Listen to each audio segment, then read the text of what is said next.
Alors, j'ai à aborder la question du crime international organisé et leur relation avec les crypto-monnaies. Le crime organisé, c'est une structure humaine qui respecte souvent les ordres d'un chef pour conduire des opérations illicites en vue de faire évidemment des profits. La question est de savoir si les règles sont justifiées ou non. Plus un bien ou un service est interdit, et plus il est rare, risqué et donc très cher. Le domaine de l'économie digitale intéresse le crime organisé, car des actions illégales mais économiquement très fructueuses peuvent être engagées. Dans ce contexte, les actions malveillantes sont nombreuses, comme le sabotage des programmes, l'espionnage, le fisting, l'hameçonnage, le vol des données, l'usurpation d'identité, la décrédibilisation d'un service et les fameux rançongiciels sur lesquels je travaillerai un peu plus. Par exemple, The Distributor Denial of Service a pour objet de bloquer un compte Internet en le saturant de connexions grâce à la mise en place d'un botnet, un réseau de milliers d'ordinateurs infectés par un malware inconnu des utilisateurs et qui vient à la même seconde sur un compte Internet. Dans ce cas, évidemment, le compte ne peut plus fonctionner. Un service complet peut être offert sur le Darknet. De nombreuses cyberattaques ont retenu l'attention des acteurs politiques. J'en cite quelques-uns. En 1999, un virus créé par un hacker a causé des dégâts de l'ordre de 400 millions de dollars à Microsoft. En 2010, Stuxnet, le site d'enrichissement d'uranium de Natanz en Iran, a été attaqué sans doute par les services secrets israéliens. En 2013, le vol de 3 milliards de comptes sur Yahoo n'a été révélé que 3 années plus tard. En 2017, WannaCry a concerné 300 000 ordinateurs sur une faille de sécurité de Windows par un opérateur sans doute venu de Chine. Toujours en 2017, le célèbre NotPetya s'est engouffré dans la faille dévoilée par WannaCry et il a paralysé de nombreuses entreprises dans le monde entier, en France notamment, la SNCF et Saint-Gobain, et même déjà la gare de Kiev. Cette attaque a sans doute coûté plus de 10 milliards de dollars à l'économie mondiale. En 2018, le ministre britannique des Affaires étrangères, Jeremy Hunt, a accusé des services de renseignement militaires russes d'avoir mené des cyberattaques en toute impunité et en contradiction avec le droit international contre des institutions sportives et politiques, contre des entreprises et des médias, notamment le Parti libéral en 2016, les infrastructures de la Géorgie et de l'Ukraine déjà, mais aussi contre l'Agence mondiale antidopage. Le service de renseignement russe soutiendrait officieusement plusieurs groupes pirates bien connus comme Fancy Bear, Strontium ou Black Energy Actors. C'est dans ce contexte que le Bitcoin a rapidement intéressé tous les systèmes de profit. Les crypto-monnaies sont les bienvenues pour opérer dans le milieu criminel, mais aussi en faveur des délinquants financiers, chercheurs d'évasion fiscale. Il y a actuellement plus de 1300 crypto-monnaies sur le marché, mais le Bitcoin est la toute première monnaie virtuelle créée en 2009. Cette monnaie électronique repose sur un réseau informatique décentralisé dans lequel chaque utilisateur exerce à la fois le rôle de serveur et de client. Il s'agit donc d'un bien dématérialisé, résultat de codes informatiques et de clés de chiffrement. Les bitcoins sont créés par le minage avec un plafond de 21 millions d'unités, donc 10% seulement restent encore à dégager. Toutes les transactions des utilisateurs du bitcoin sont répertoriées dans un grand registre informatique qu'on appelle la blockchain, laquelle utilise des blocs de transactions chiffrées, infalsifiables et anonymes, ajoutés les uns aux autres. C'est pour cette raison que l'on parle de crypto-monnaie. L'anonymat du Bitcoin est assuré par un code qui ne requiert ni le nom, ni email, ni adresse de son propriétaire. Son prix de départ était de 0,001 $. Et l'année dernière, il a atteint 66 000 $. Il se présente comme une valeur refuge, notamment dans toutes les périodes de crise économique ou de conflits politico-militaires. Avec les événements de l'Ukraine, il a repris au moins 20% de sa valeur en une semaine. Pourtant, le Bitcoin n'est adossé à aucune activité réelle. Il connaît une forte volatilité. Il implique des délais de transaction importants et il n'a surtout aucune garantie légale. Enfin, l'anonymat aujourd'hui est relatif car s'il est difficile pour l'État de vérifier les déclarations et non-déclarations des ressources, il n'empêche que s'il le fallait, il pourrait le faire pour évidemment de grandes opérations, car cela coûte très cher et prend beaucoup de temps. Enfin, on dira que ceux qui disposent du Bitcoin n'ont aucun recours en cas de vol. En 2014, la plateforme japonaise d'échange de crypto-monnaies a été piratée. Elle a subi 850 000 bitcoins de pertes, propriété de 127 000 propriétaires. Les usurpateurs d'identité par hameçonnage et les courriels commerciaux visant directement les directeurs de crypto-monnaies sont de plus en plus fréquents, mais évidemment difficilement vérifiables et contrôlables. Les ransomware ou rançongiciels restent cependant la plus grande menace informatique pesant sur les entreprises. C'est l'un des secteurs les plus lucratifs de la cybercriminalité. Pour rappel, les ransomware sont des logiciels malveillants déployés sur les réseaux informatiques d'institutions, d'entreprises, en vue de paralyser des ordinateurs et d'imposer le paiement d'une rançon à leurs victimes.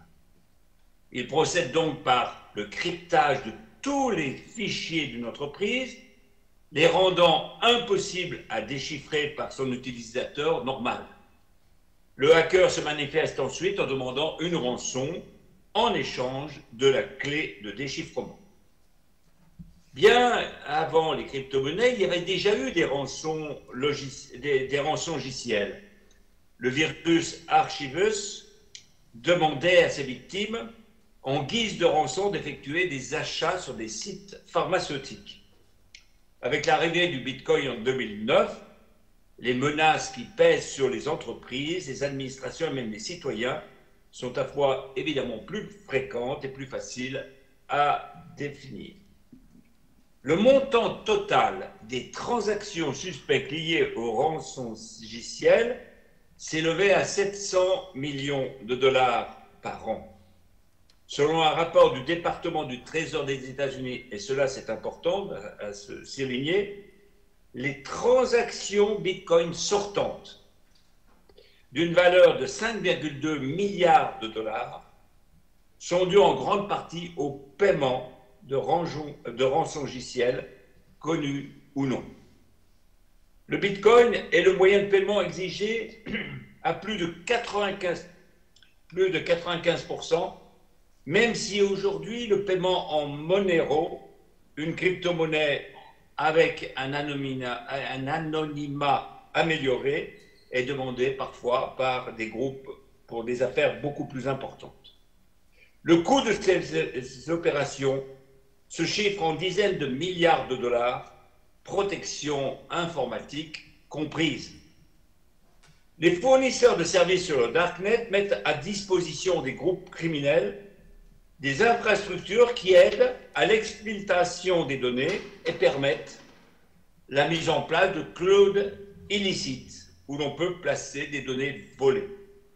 Ils développent une chaîne d'approvisionnement du rançongiciel, de la mise en place du hardware et de l'infrastructure à la conception et développement des codes malveillants.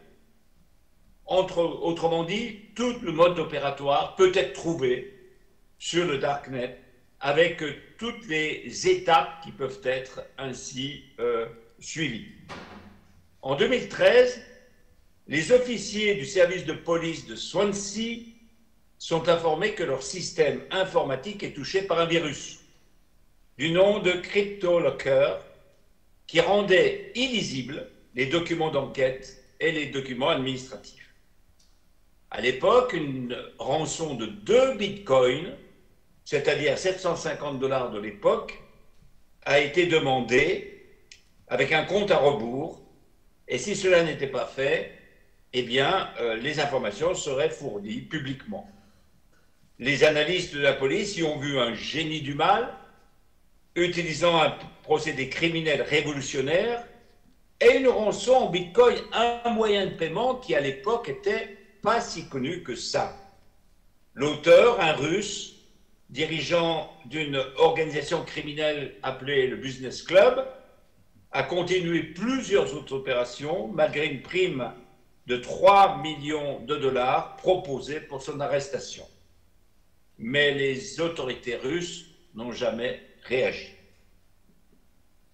Au début 2022, le groupe Lockbit 2.0 semble avoir piraté le ministère de Justice de la France et déclare vouloir publier les documents à leur disposition si une rançon n'était pas payée. Ce logiciel malveillant, déjà utilisé aux États-Unis, en Inde, en Ukraine ou en Chine, bloque le système informatique des utilisateurs. La question est alors de savoir quelles sont les informations susceptibles d'être divulguées. Le secret de l'instruction suppose un paiement rapide du malware. Les collectivités et services publics locaux sont eux-mêmes fortement attaqués dans le monde entier.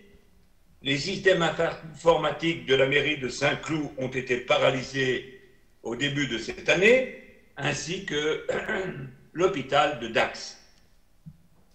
L'intérêt fondamental du Bitcoin, au-delà de sa valeur spéculative, porte sur une méthode de paiement a priori intraçable. Cependant, le Bitcoin n'est pas un vrai instrument de compte ou d'échange, car il n'est pas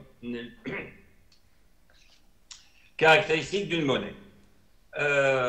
D'abord parce que sa valeur fluctue rapidement, d'heure en heure, et d'autre part parce que le Bitcoin s'invite peu dans les affaires commerciales. Elon Musk, le patron de Tesla, a bien émis l'idée selon laquelle les Tesla pourraient être achetés en Bitcoin, mais très rapidement, il est revenu sur cette décision du fait du caractère spéculatif que cela poserait sur l'achat des Tesla, mais aussi l'empreinte numérique colossale du Bitcoin.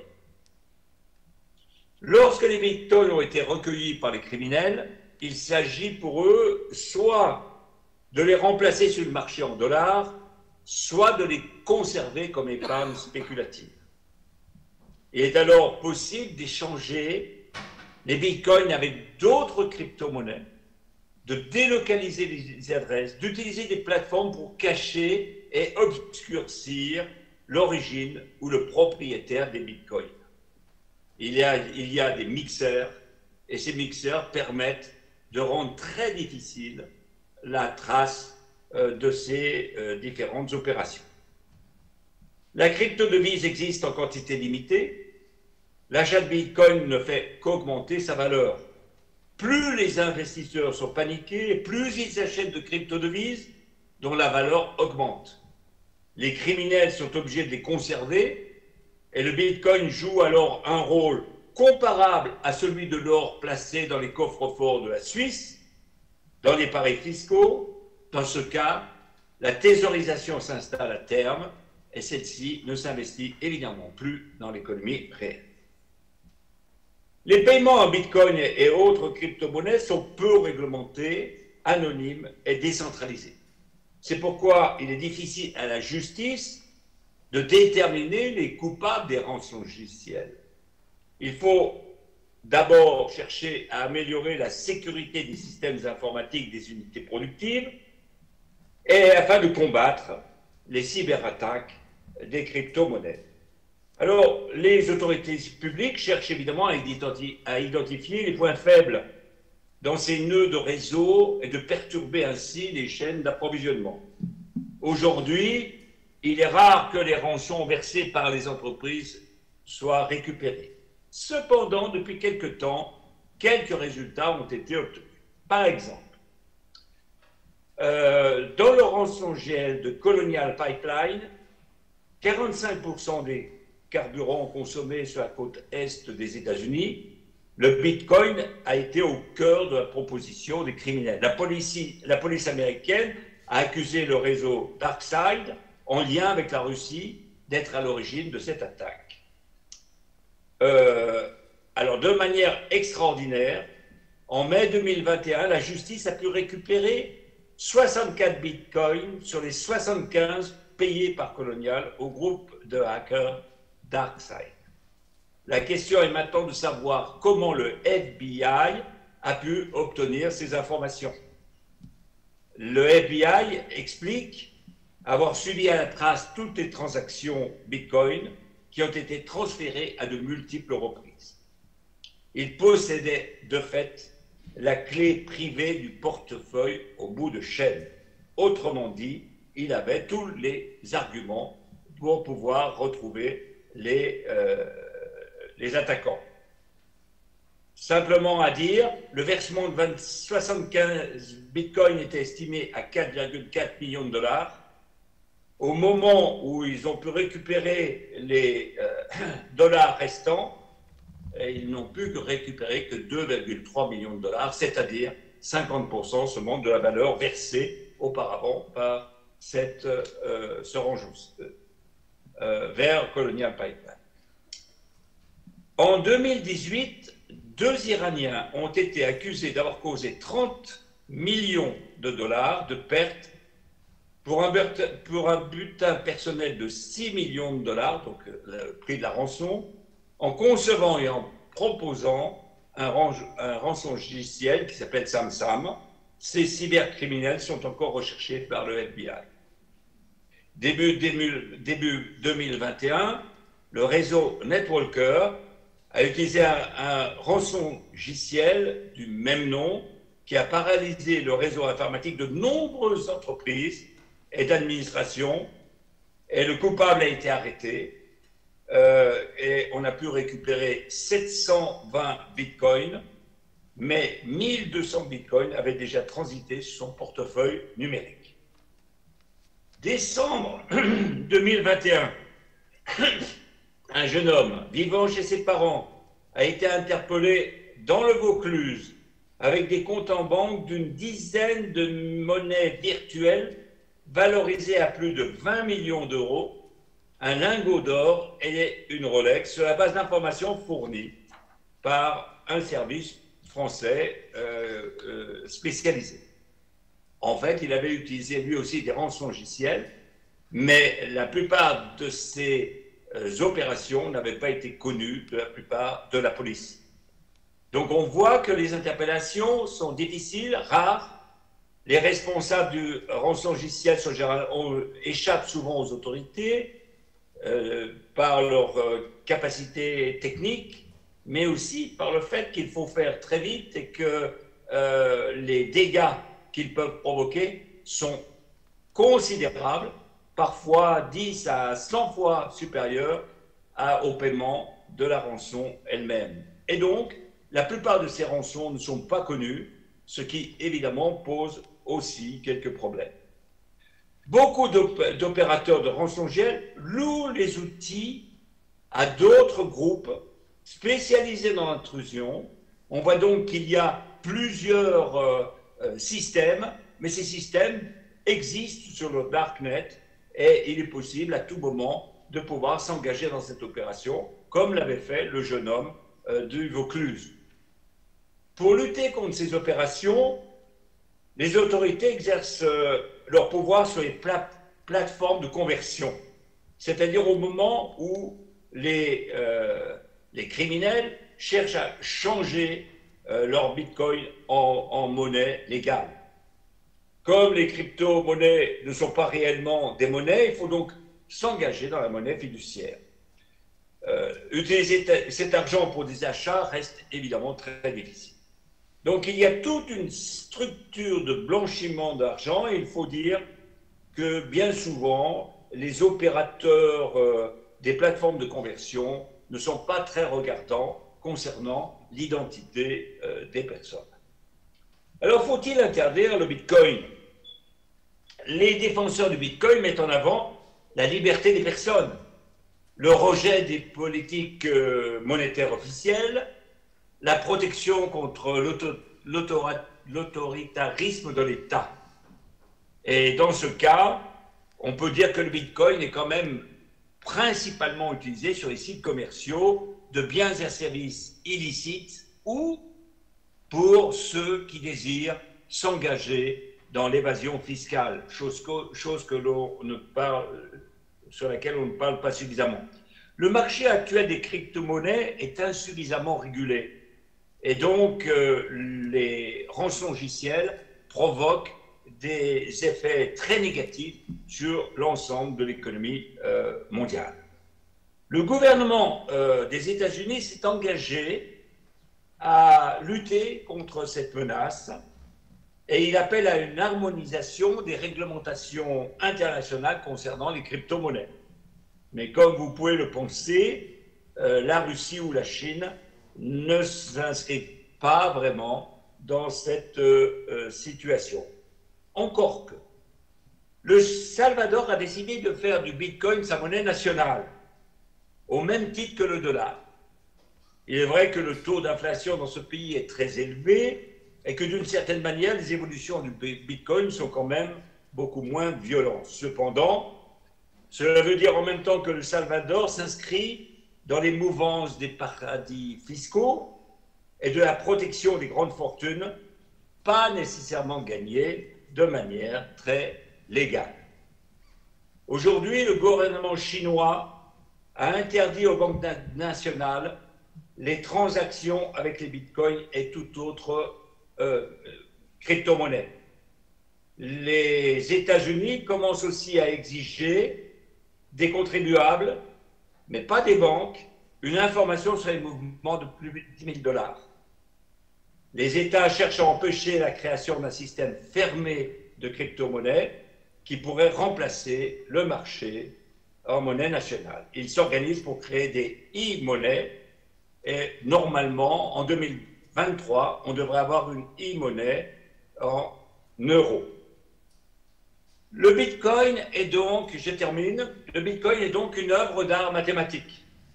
Ce n'est pas une monnaie, tout juste une sculpture artificielle artistique qui ne vaut que par la loi de l'offre et de la demande, sans avoir pour autant un intérêt positif pour l'économie réelle. Sauf pour les spéculateurs, le crime organisé et l'évasion fiscale. Je reprends le mot d'une personne travaillant dans le domaine et qui affirme « Nous pouvons vivre dans un domaine avec des crypto-monnaies ou un monde sans rançongiciel, mais on ne peut pas avoir en même temps les deux. » Voilà, je vous remercie.